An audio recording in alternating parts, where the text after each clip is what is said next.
गणतंत्र दिवस के उपलक्ष्य पर एक स्पीच रखेगी। जोरदार तालियों से स्वागत करें।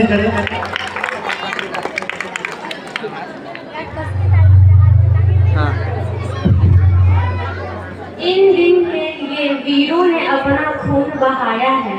इन दिन के लिए वीरों ने अपना खून बहाया है। झूम उठो भारतवासियों, गणतंत्र का दिन आया है। आदरणीय प्रधान अध्यापक, शिक्षकगण एवं मेरे प्यारे देशवासियों, मैं आरती कुमारी कक्षा 10वीं की छात्रा हूँ एवं द मुरादपुर पब्लिक स्कूल के विद्यार्थी हूँ। आज हमारे देश का गणतंत्र दिवस है। आज 26 जनवरी हमारे पूर्ण देश का गणतंत्र दिवस है। आज देश के हर एक कोने कोने में हमारा राष्ट्रीय तिरंगा लहराया जाएगा। आज एमपीएस के प्रांगण में भी हमारे राष्ट्रीय तिरंगा को लहराया गया है। आज 26 जनवरी 1950 के दिन हमारे देश में संविधान को लागू किया गया था। आज हमारा देश बहुत ही गौरवान्वित प्राप्त कर रहा है। आज हमारा देश विकसित देश बनने में बस थोड़ा कदम पीछे है।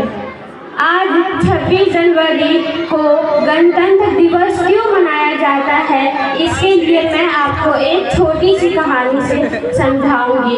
आज ही के दिन हमारे क्रांतिकारियों ने गणतंत्र दिवस क्यों लागू किया था, आज ही के दिन संविधान को क्यों लागू किया गया था। दिन था 31 दिसंबर और साल था 1929 का, जब रावी नदी के तट पर कांग्रेस अधिवेशन की शुरुआत की गई थी। उस कांग्रेस अधिवेशन में पंडित जवाहरलाल नेहरू, जो कि उस समय के प्रधानमंत्री थे, उन्होंने हमारा राष्ट्रीय झंडा उसी अधिवेशन में लहराया और पूर्ण आज़ादी का नारा दिया और ब्रिटिश सरकार को कहा कि भारत को यूनियन स्टेट का दर्जा दिया जाए, नहीं तो भारत स्वयं को आज़ाद घोषित कर देगा। और ब्रिटिश सरकार ने यह मांग ठुकरा दी और 26 जनवरी 1930 को भारत में खुद को आज़ाद कर लिया। तब से लेकर 1947 तक हम 26 जनवरी को ही स्वतंत्रता दिवस मनाते आ रहे हैं। और जब 1947 में 15 अगस्त को हमारा देश पूर्ण रूप से सही मायने में आज़ाद हुआ, तो भारत को आज़ादी की एक नई तारीख मिल गई और भारत 15 अगस्त 1947 से लेकर आज तक स्वतंत्रता दिवस 15 अगस्त को मना रहा है। लेकिन कांग्रेस ने 26 जनवरी के डेट को भूला नहीं था और जब आज़ादी के बाद देश को एक नए नियम, एक कानून की आवश्यकता पड़ी, तो धीरे धीरे उसको तैयार किया गया। 2 वर्ष 18 दिन में इसे तैयार किया गया और 26 जनवरी डेट को ही चुनकर उसे उस दिन लागू कर दिया गया और भारत गणतंत्र हुआ और उसी दिन संविधान को लागू कर दिया गया। यह छोटी सी कहानी है हमारे देश को 26 जनवरी के ही गणतंत्र होने में। जब बाबा साहब अम्बेडकर गणतंत्र को, संविधान को लिख रहे थे, तब उन्होंने कई सारी समस्याओं का सामना किया। इतने विविधता वाले देश में संविधान को लागू करना कोई हंसी खेल का काम नहीं था। इतने सारी भाषा, इतने सारे धर्म, इतने सारे कल्चर को एक साथ बनाए रखना कोई हंसी खेल का काम नहीं था।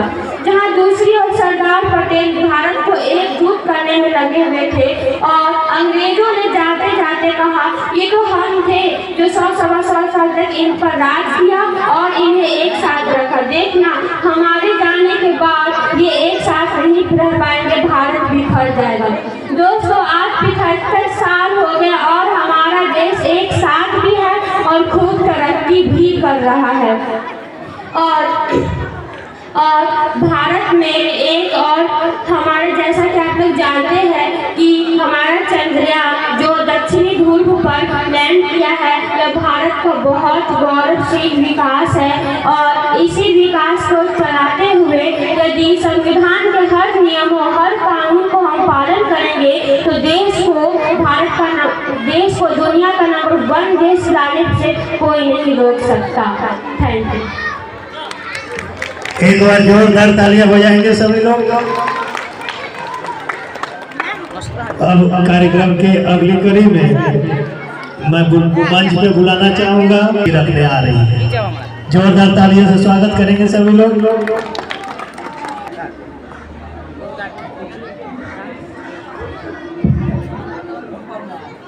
ओ देश मेरे तेरी शान पे सदके कोई धन है क्या तेरी धूल से बढ़ के तेरी धूप से रोशन तेरी हवा पे जिंदा तू बाग है मेरा मैं तेरा परिंदा है अर्जी दीवाने की जहाँ भोर सुहानी देखी एक रोज वही मेरी शाम हो तब याद करे जो जमाना माटी पे मर मिट जाना जिक्र में शामिल तेरा नाम हो ओ देश मेरे तेरी शान पे सदके कोई धन है क्या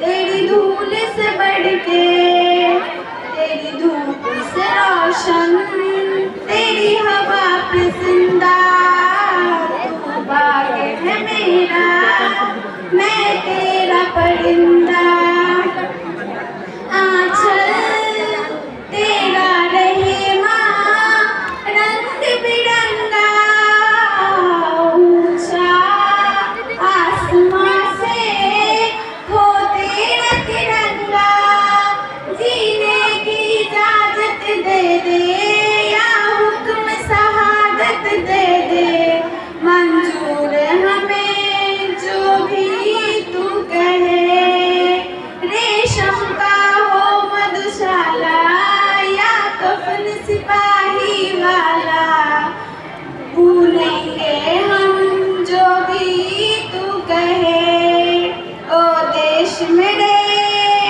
तेरी शान पे सदके कोई धन है क्या तेरी धूल से बढ़ के तेरी धूप से रोशन तेरी हवा पे जिंदा तू बाग है मेरा मैं तेरा परिंदा। सभी लोग एक बार जोरदार तालियां बजाएंगे। माइक में बोलिए ना एक बार।